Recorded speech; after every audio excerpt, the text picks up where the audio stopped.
Arestado ang 3 high-value individuals sa isinagawang joint buy-bust operation ng Pulumulok Municipal Police Station, Philippine Drug Enforcement Unit 12 at 2nd Provincial Mobile Force Company sa Barangay Cannery Site, Pulumulok South, Cotabato, kahapon Agosto 24, taong kasalukuyan.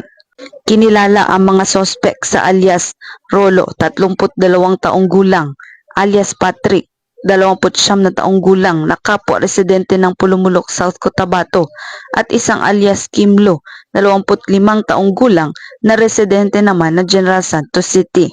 Na-recover mula sa kanilang tatlo ang 7 pakete ng pinaghinalaang shabu na may kabuoang bigat na 28.1 gramo na nagkakahalaga sa National Standard Drug Price na 191,080 pesos at isang piraso ng 1,000 peso mark money na ginamit sa transaksyon at isang black Honda CRF na ginamit ng sospek. Ang mga sospek ay naharap sa kasong paglabag sa Republic Act 9165 o Comprehensive Dangerous Drugs Act of 2002, partikular sa Section 5, 11, at 26. Pinuri naman ni Police Brigadier General Romeo J. Macapas, Regional Director ng Police Regional Office 12, ang mga unit ng operasyon para sa kanilang mabilis na aksyon at binigyang diin ang kahalagahan ng patuloy na operasyon laban sa ilegal na droga.